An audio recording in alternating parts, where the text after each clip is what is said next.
In 3.25, GGG removed the Breach Scarab of the Dreamer, making it impossible to target farm Chayula. You might think Breach is dead, but what if I tell you that this was not a nerf? What if I tell you that this was instead a huge buff to the Breach mechanic? Let's find out more.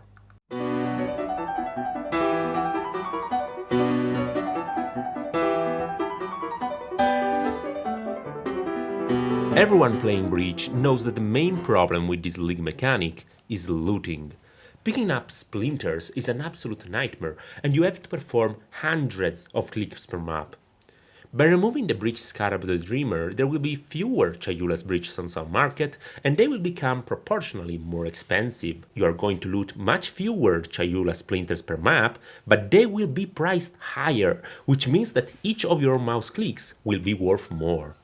Playing Breach is very simple, however, in order to maximize your profit, we need to delve deeper into the Breach game mechanics, learning how to increase splinter drops. According to my tests, item quantity of the map determines the number of splinters that you drop. For example, in a normal map with almost zero quantity, clasped hands are often dropping no splinters at all. Map tier is also important, as higher tier maps have higher chance to spawn Chayula and Ulnetol breaches. Breach is a pretty fast-paced content. During the encounter you must focus on opening as many clasped hands as possible, since they are your main money maker. The small ones usually drop about 1-2 splinters, while the big ones can have around 4, even 6 splinters. Rare monsters are also a decent source of splinters. You can get some more with the Evolving Hives passive notable. However, the highest amount of splinters comes from Breach lores, which are marked in the minimap with the red hand icon. Sometimes Chayula can be duplicated due to the Atlas passive notable Tortured Dreams, for even more profit. Big clasped hands also have a small chance to spawn Breach lores, thanks to the power struggle notable. Let's now talk about my favorite farming strategy for Breach. It is very fun to play with good consistent profit. The first key piece of the strategy is the Breach Scarab of Snares, which provides up to 10 clasped hands per breach. This is already great, but on top of that, each clasped hand will also spawn a rare breach monster which can drop additional splinters. Then we have the Breach Scarab of Lordship, which grants every breach to contain a Breach Lord. This has fantastic synergy with some Atlas passive notables. Breach Lords have 50% chance to be duplicated, they have 20% chance to drop double splinters, but more importantly, they have a little chance to drop full Breachstones, and if you get very lucky, you will occasionally drop even flawless Breachstones, which are much more expensive. The remaining slots of the map device can be filled with 3 Breach Scarabs, which provide 2 additional breaches each. In a nutshell, the Atlas passive tree should include map modifier effect, item quantity, most breach passives, as well as the Ether of World influence. As for the map device, you can select the Breach map modifier, which grants 3 additional breaches. In total, you are going to have 6 breaches from Scarabs, 1 from the Atlas passive tree, and 3 from the map device, for a grand total of 10 breaches per map.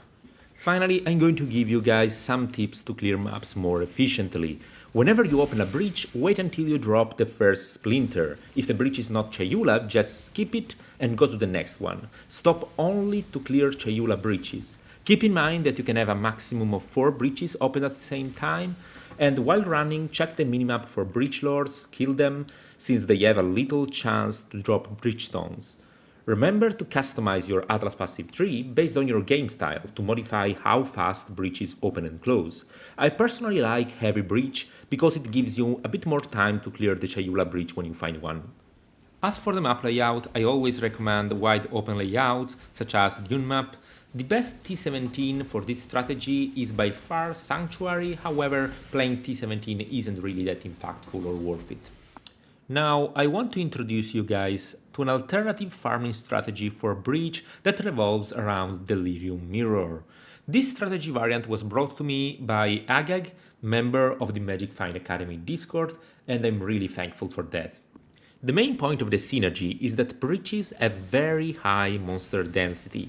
The Delirium Mirror timer stops while being inside a breach, which gives you plenty of time to clear your map. On top, the breach mechanic requires no backtracking compared to content like Abyss. Another nice synergy is with the Atlas passive notable Paranoid Fixation. Delirium's unique monsters have a chance to drop Cluster Jewels and Delirium Orbs. In every map we get about 10 breaches, so we should get at least 10 breach lords, which are all unique monsters. I must tell that the results are pretty good. You can consistently get more than 250 splinters. Switching strategy variant is also very simple. We use the same identical Scarabs with a slightly different Atlas passive tree. We just allocate some passives for the Delirium Mirror chance, and then some passives for Delirium rewards. As you know, the best map layout for Delirium Mirror is Tropical Island, but any long linear layout should be okay. As always, I want to remember you guys about Atlas memories. Players never speak about the breach ones and they are long forgotten. There are two Niko memories for breach. Niko's memory of grasping hands is terrible, but Demonic Onslaught is actually great. In the Demonic Onslaught memory, maps are completely invaded by a single giant breach, which never closes. The breach domain is always the same for the entire map, so the strategy is pretty simple here. You enter a memory map and check the breach domain. If that's Chayula, you keep clearing the map, otherwise you are leaving right away. For each consecutive memory map, there will be more clasped hands, and you will also have progressively higher chance for a breach lord to spawn, which also has 40% chance to drop a full Breachstone. I must admit, it's not a very fun strategy. You need portal in and out from the maps a lot. However, considering the price of just 1 chaos per memory, whenever you find Chayula, you will make some juicy, absolutely free currency. Let's now talk about farming results. All the information contained in this video, as well as profit calculations, are showcased inside the Magic Find Academy Strategy Guide, my massive Google spreadsheet for Path of Exile. Google spreadsheets are cool, but they are very slow and messy when it comes to gathering data from external sources, such as PoE Ninja or the official Path of Exile API. So we are now starting to develop our own Magic Find Academy website to replace the Google spreadsheet.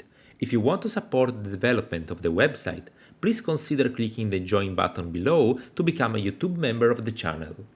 Going back to the results, the Magic Find Academy researcher Agag ran for me 13 maps.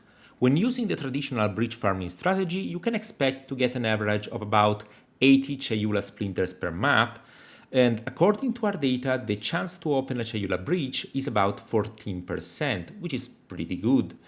I did not count the other splinters for profitability since they take way too much time to loot. Another source of income that I didn't count in the profit is breach rings.